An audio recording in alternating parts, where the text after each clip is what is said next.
Hello guys, welcome back. Please subscribe to the channel if you want more of this recap. Kim realizes one day that he can't leave his room and that his apartment door is connected to a dungeon, and he becomes trapped in an apartment.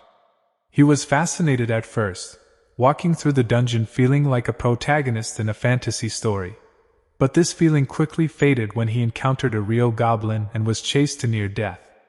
Kim manages to get into his apartment and survive. He survives and receives a qualification from the system as a dungeon explorer after his delusion is destroyed. He hides in his apartment and calls the police and other online forums for help, but no one believes him. There were others like him, and this site contains many useful things such as a walk through a marketplace and many tips. And Kim can also see that the quest he was given to conquer the dungeon 0795, which was linked through his door. He has to clear it with other people who are also connected to the dungeon. But because of his fear, Kim does not try to clear it and believes that other people will. But he can only earn money by killing monsters and buying basic things like food and other things from the dungeon web. So he kills goblins to survive, but he does not try to go deeper in the dungeons because it has stronger monsters inside it. After 3 months, only 5 of 30 people had survived. Kim becomes terrified as he considers what will happen if they all perish or if the monsters emerge from the dungeon and attack him. The remaining survivors intend to attack the boss monster as a group. He believes they will win and that he will survive the dungeon, but the next day they all die, leaving him as the sole survivor. Second chapter, Kim becomes terrified and seeks assistance in the dungeon web, but everyone mocks him. He decides to attack the dungeon alone. But first he checks his skills with the dungeon apps and discovers that he is a mage, which is a very rare class that plays an important role in a group while attacking a dungeon. He then uses his mana and control skills to learn a taming skill with which he can make monsters his subordinates. As a test, he tames a goblin, which was successful, and also attains another one, but he reaches his limit due to mana depletion and returns to his apartment with the help of his 2 tamed goblins. But suddenly his door moves and his doorbell rings from outside. Kim is terrified and quickly holds his weapons. Chapter 3. But Kim opens the door and rushes forward with his goblins, only to find a package lying there. The package was sent by a person called Magician President who saw his post on the dungeon web. The package has a letter that says, "I read your post on the general message board and you looked in a pretty tough situation, so I bought you this book with my own money to help you." Kim initially believes it is a fake, but it is a genuine book. He promises that whoever this magician president is, he will remember his kindness. He began learning magic from the book. It took him 30 minutes to cast a single spell of the first circle, but it was still faster than before. He stopped practicing magic because he needed to prepare for the dungeon raid. Otherwise he would be punished and his level and stats would suffer. He enters the dungeon with his goblins and attacks the other goblins using a manual circle to tame the monsters, saving his mana and allowing him to continue. But this time he discovers a skeleton roaming around the dungeon. Kim is perplexed as to how he can tame a skeleton because it requires the blood of a monster to tame it. But a skeleton is just a skeleton with no flesh or blood until he notices that those skeletons have special abilities displayed on their heads. Kim and his tamed monsters incapacitate a skeleton and try to tame it, which he succeeds in doing. But Kim had to use up more mana than usual to tame this skeleton and runs out of mana. So they return to their apartment, where Kim checks the skeleton's status window and discovers it's a female, so he names it Christina. Chapter 4. Later that night, while Kim was sleeping, Christina regained her memories of her previous life, and when Kim awoke, she greeted him with a good morning. When he heard the skeleton's voice, he became very afraid. But Christina explained to him how she gained her memories because he gave him a name, and she now uses mana to make sounds and talk to him. Throughout this conversation, Kim and his dumbfounded as to how a skeleton can talk, use mana, and even have feelings simply because he gave her a name. Christina then explains to him that in her previous life, she was killed by a very powerful being and her soul was trapped as the bottom feeder of the dungeon. This makes Kim fearful that his soul, like hers, may be trapped even after death. Christina consoles him and promises to do her best to protect him. Kim requests that Christina describe in detail everything she recalls, but she can't explain it because she ran out of mana and can't speak anymore. Now Christina is trying to learn computer and other things that didn't exist in her world. When Kim saw her learning new languages, he checked if she has a linguistic ability. When he checked her status window, he discovered that she has a C rank magic ability. So he decided to ask her to teach him magic. Later on Chapter 5, Christina's magical knowledge was astounding. She taught many things from the magic book and explained how to collect magic and build magic arrays. When Kim used the printer to print out magic circle drawings, Christina was fascinated and said it was like a magic circle maker on autopilot. She also informed him that he does not yet have a circle around his heart.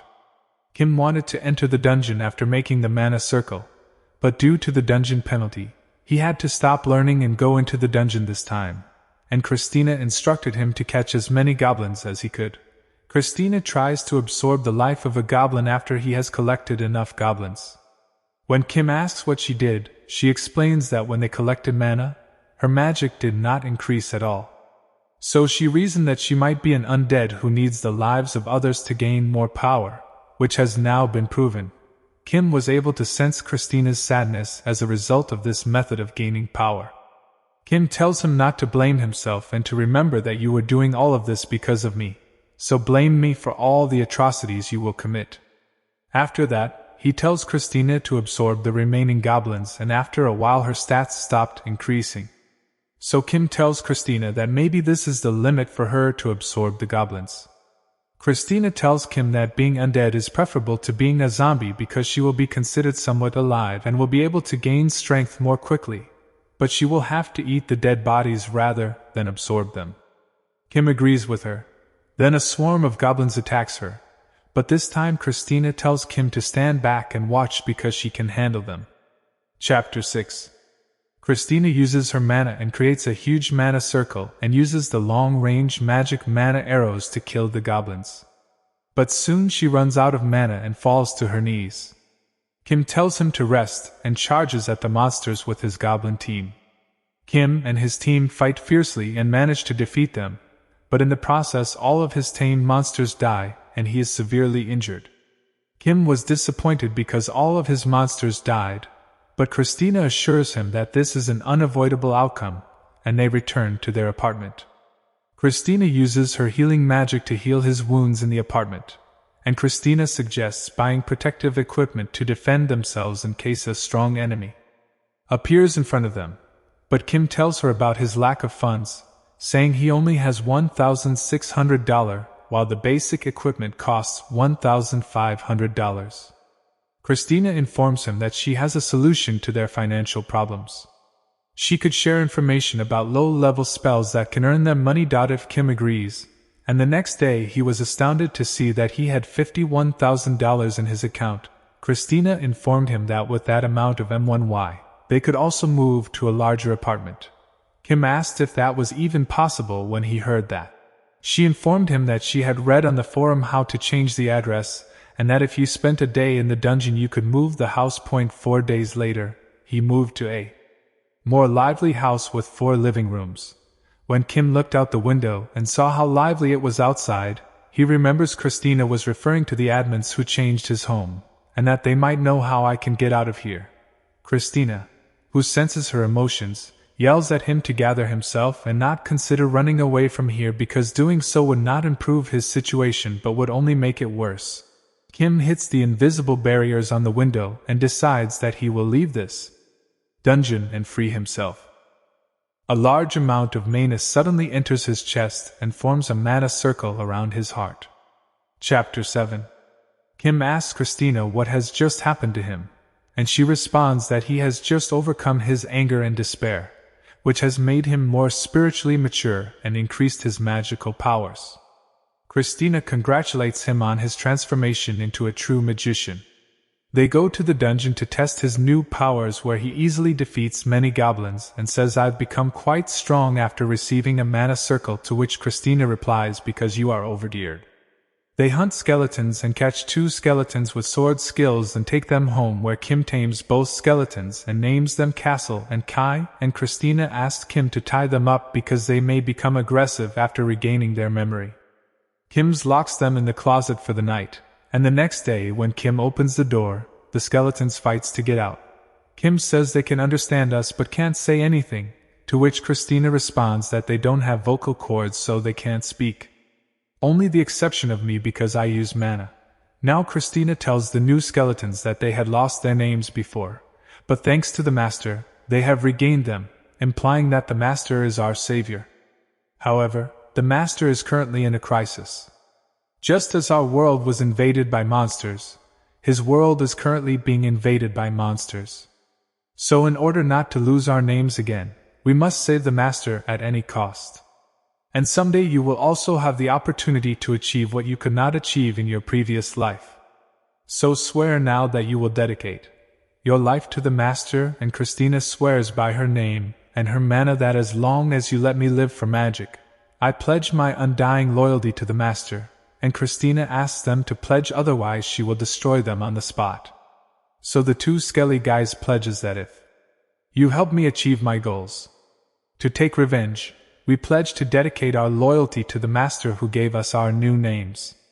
Christina releases them from their shackles following their pledge, and now all of Skelly and Kim can communicate with each other as a result of their pledge and their stronger bonds. Kim asks them to describe their goals in detail so that they can plan for the future. Kessel tells them that he was a mercenary who was betrayed by one of his friends, and he wants to find and kill him. Kai told them that in his previous life he was a knight, and his family has a family treasure. But one day his older brother went to the dungeon with the family treasure, but they lost contact with him and their family treasure, and his goal is to find the lost family treasure. And Christina informs them that she was a mage in her previous life, which she is still in this life, and that she wishes to gain more power than she did in her previous life. Finally, Kim expresses his desire to survive because he has been in a situation where he was on the verge of death before and does not want to face that fear again. So please assist me in surviving. Stellis tells him that they liked how honest he was because not wanting to die is natural, and that they will follow him until the end, my lord. Chapter 8. Kim now goes to the dungeon with Castle Kai and Christina, and they are able to quickly explore the dungeon due to new members. And they find the boss room and learn from an online post that the monsters inside are 20 goblins and a goblin boss. However, Christina advises against going there right now because the post is quite old, and we are not fully prepared. Kim agrees, and they return to their apartment. Kim uses dungeon apps to check the Skella stats and discovers that they have all improved. Killy and Kessel are fascinated by the fact that they can know their power in fixed terms in this world. Christina requests that Kim purchase her expensive mana crystal dust. Kim asks how much she wants, and she says 1 kilogram. Kim is disappointed when he hears this because they do not have enough money to buy it, but Christina says we can pay in installments, and Kim agrees. A few hours later, the package arrives and Christina informs everyone that she is going to focus on making an item, so please hunt by yourself for the time being. Kyle and Kessel suggest that we go and increase our numbers a little bit. However, despite searching 287 skeletons, they were unable to locate a single one. Kim returned to his apartment, blaming everything on his bad luck. When they arrived, they found Chris lying on the floor. Kim asks Chris, "Did you succeed in making the item you wanted?" Chris replies it's not difficult to make the item, but she fails 3 out of 5 times. Everyone asks Christina what she is making, but she keeps it a secret and she returns to her production work. But they try to sneak in and see what she makes, which irritates Christina and causes her to scold them. Chapter 9. Kim and Kai consider asking Christina if she needs help 3 days after she went to her room to make the item. But Christina returns with a solemn expression and Kim hesitantly asks if she's okay. Christina beams cheerfully and says yes. I was able to make the item called spell cards, with which you just have to visualize the magic and infuse the mana in it, and you can cast the magic immediately, and it allows you to use magic that is 2 circles higher than your own. She made a total of 40 spell cards in the last 3 days. Thanks to the printer, she was able to print many spell cards, which was the hardest part. She divides the spell cards between herself and Kim. Seeing this, Kessel and Kai ask if she made anything for them. Christina claims that she did nothing this time, but that she will make some equipment for them later. They are now fully prepared to attack the boss room and begin work. However, when they open the boss room door, a swarm of goblin guards attack them. She orders the tamed goblins to attack the guard. Goblins and Kim and Christina fired magic from behind, easily killing the guards. The boss goblin appears and Kessel wants to fight him head-on, but because he is a skeleton he is being pushed back.